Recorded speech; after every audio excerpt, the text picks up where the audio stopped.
नमस्कार दोस्तों, जय श्री कृष्णा, हरे कृष्णा। आइए भगवत गीता के अध्ययन में आगे बढ़ते हैं। हम लोग भगवत गीता के अध्याय 2 पे चर्चा कर रहे थे और भगवान श्री कृष्ण अर्जुन को बुद्धि योग के बारे में बता रहे हैं। पिछले 3 श्लोकों में हमने देखा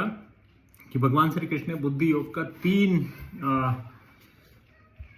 तीन बेनिफिट्स अर्जुन को बताए कि अगर आप बुद्धि योग की प्रैक्टिस करते हो और अपनी इंटेलिजेंस का हमेशा यूज करते हो तो आपको 3 बेनिफिट मिलेंगे। और चौथा बेनिफिट आज बताएंगे, वो अगले श्लोक में हम चर्चा करेंगे। तो जो पहला 3 बेनिफिट बताया था उस पर हम आपको उसके बारे में हम बताते हैं। तो पहला बेनिफिट भगवान श्री कृष्ण ने अर्जुन को बोला कि अगर आप अपनी बुद्धि योग, भक्ति योग या अपनी इंटेलिजेंस का प्रयोग करते हो तो आप बुरे कर्म तथा अच्छे कर्म दोनों के फलों से मुक्त हो जाओगे। और ऐसी स्थिति में आपको ना तो बहुत बुरे फल जो है आपको विचलित कर पाएंगे, ना बहुत अच्छे फल आपको बहुत ज्यादा विचलित कर पाएंगे या उन्माद में ले जा पाएंगे कि जहां पे आप अपने एम को भूल जाओ। दूसरा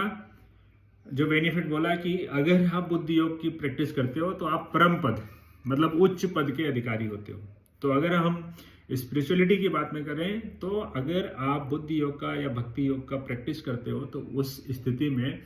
आप क्वालिफाइड होते हो वैकुंठ जाने के लिए या उच्च पद को प्राप्त करने के लिए। तो अगर हम मेटेरियलिस्टिक बात करें तो अगर आप मान लीजिए सिविल सर्विसेज या किसी ऐसे एग्जाम की तैयारी कर रहे हो या बिजनेस कर रहे हो,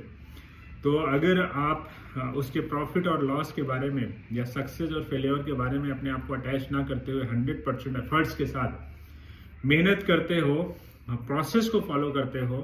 प्रिपरेशन अच्छी से करते हो तो निश्चित रूप से आपको सफलता मिलेगी और उच्च पद की प्राप्ति आप कर पाओगे। तीसरा बेनिफिट उन्होंने बोला था कि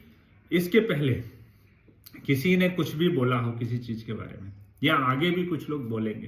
कुछ भी, तो उससे आप विचलित नहीं होगे। अगर बुद्धि योग, अपनी बुद्धि का प्रयोग करते हो आप हमेशा, तो पहले किसी ने कुछ बना दिया कॉन्सेप्ट, कुछ धारणा बना दी, तो और आज आप कुछ कर रहे हो जो उस धारणा के विपरीत है, तो आपके मन में वो आपको प्रॉब्लम क्रिएट कर रहा है। लेकिन आप अपनी इंटेलिजेंस को प्रयोग करोगे और लॉजिकली सोचोगे, बुद्धि योग का प्रयोग करोगे, तो किसी ने अगर पहले कुछ बोला है या आगे बोलेगा, सुरतव्यश या सुरतश्च या आगे कुछ बोलेगा, तो उससे आप विचलित नहीं होगे। मतलब ये कि आपकी बुद्धि जो है स्थिर रहेगी और आप स्थिर बुद्धि वाले व्यक्ति बन जाओगे। और जो व्यक्ति स्थिर बुद्धि वाले व्यक्ति है और योग में है, वो निश्चित ही अपने जीवन के हर लक्ष्य को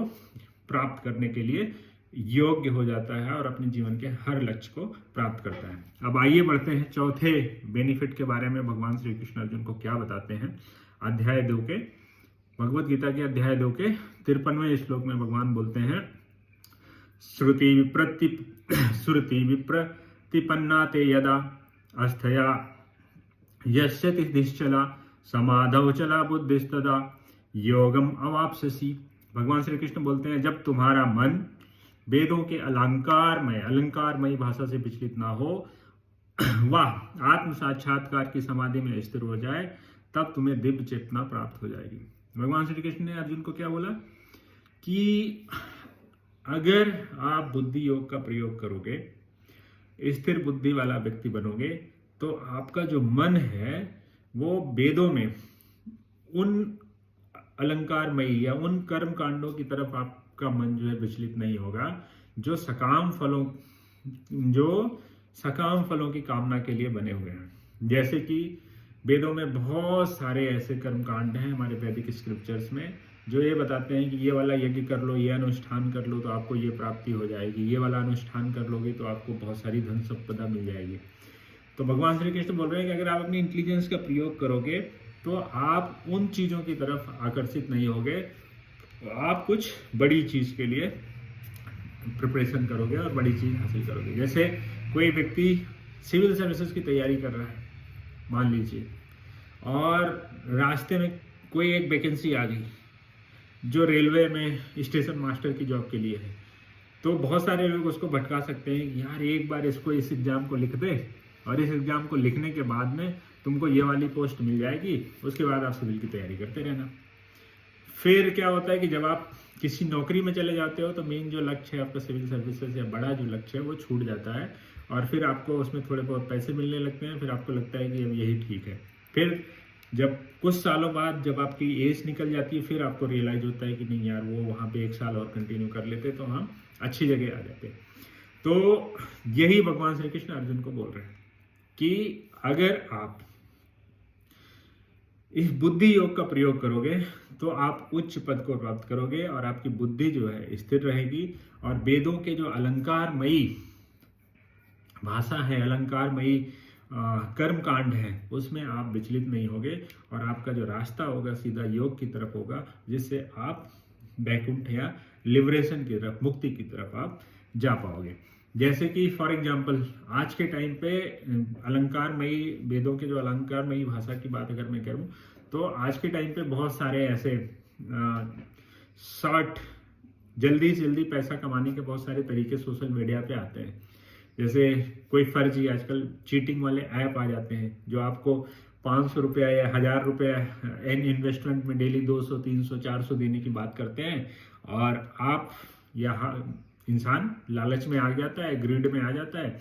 और उस बुद्धि उसकी उस समय भ्रमित हो जाती है, क्योंकि लालच जो होता है, माया जो होती है, वो आपकी बुद्धि को हाईजेक कर लेती है। हम सभी जानते हैं कि ये जो ऐप है ऐसा प्रैक्टिकली पॉसिबल नहीं है, तो वहाँ लॉजिक खत्म हो जाता है। वहाँ पे हमको लगता है कि हमको व्यक्तिगत गेन मिलने वाला है और हमारे बाद जो आएगा उसको नुकसान होगा। तो समझ गए? वहाँ पे आपको पता है, आपकी बुद्धि को पता है कि ये गलत एप्लीकेशन है, इस एप्लीकेशन से फायदा नहीं होगा, लेकिन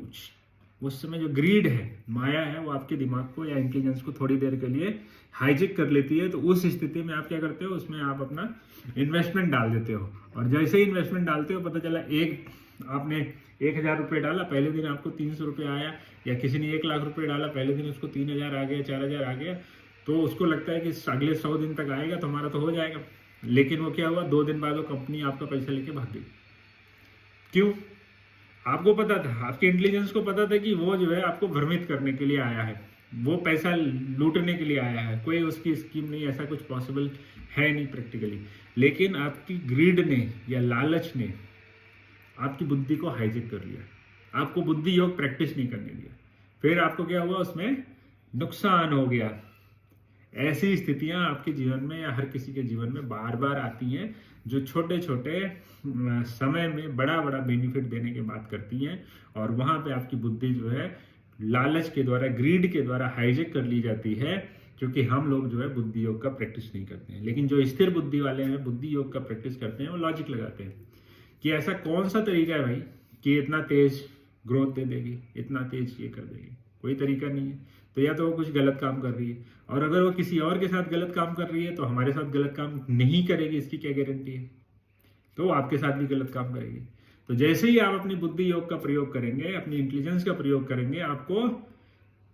कंक्लूसिव एविडेंस के साथ में डिसीजन लेने की पावर आ जाएगी, और आप गलत फैसले नहीं लेंगे, आप सही फैसले लेंगे। लेकिन जैसे ही आपकी बुद्धि लालच